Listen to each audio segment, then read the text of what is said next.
This ABC 15 Flash Briefing is sponsored by Sanderson Ford. Straight up. Hi, I'm Nick CILETTI here with your top stories from ABC15 Arizona. Plan for a coronavirus vaccine.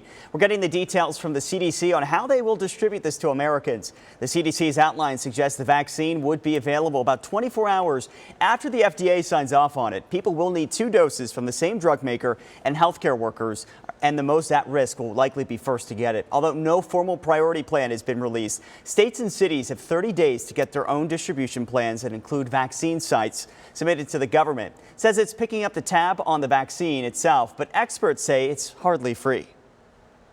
Not really free because we're paying for that with our taxes, taxpayer funds that are using it. And then there may be, for those who have insurance, the insurance may be billed for the administration costs. The other necessity once a COVID vaccine is ready is transparent public messaging around safety and efficacy. Experts say only 22% of Americans were vaccinated during H1N1, and that would not be enough to gain control of this pandemic. Arizona's distribution plans will be similar to the distribution of the H1N1 vaccine. We spoke to the former state health director, Will Humble, who says tens of thousands of doses will be given to counties who will then decide how, where, and when the vaccinations will take place.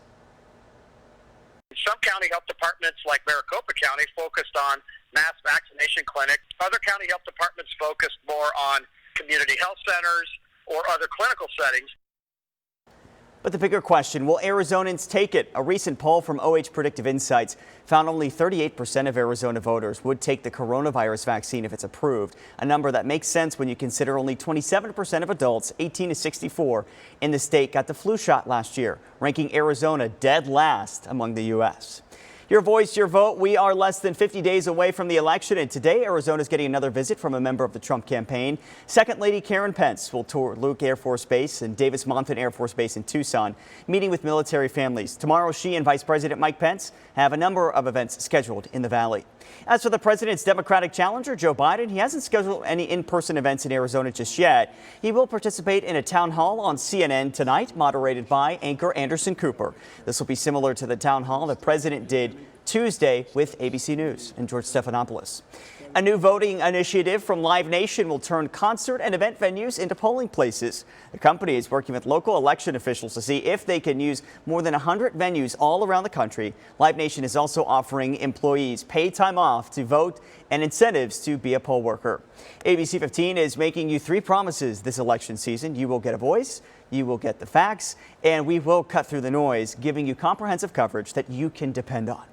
Maricopa County now about halfway through its Sero survey. The goal is to get a random sampling to determine how much COVID-19 has spread in our community. But officials are having a hard time getting people to take the antibody tests.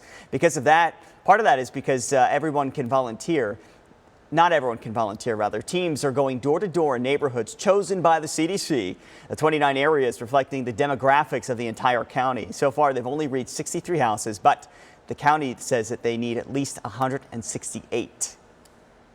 What we have experienced is that a lot of folks aren't home when we approach their home, so we go back several times. We are still hoping to reach our goal. We're really pushing a blitz forward for the next few days. Well, once a person's blood is tested, the Mayo Clinic throws out the sample.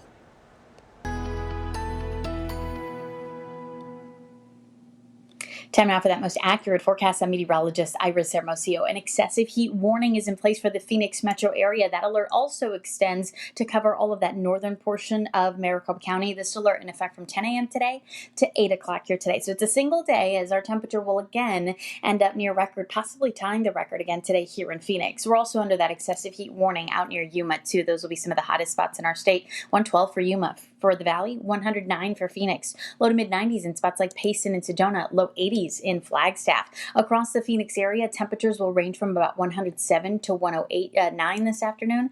And 109 actually the forecast for Phoenix, which would tie the record for this state set back in 1962. After today, that ridge of high pressure begins breaking down and temperatures will begin gradually dropping too, with weekend highs down to near 104 Saturday and Sunday. For the latest headlines, weather, and traffic, head to abc15.com or download our free ABC 15 mobile app. This ABC 15 Flash Briefing is sponsored by Sanderson Ford. Straight up.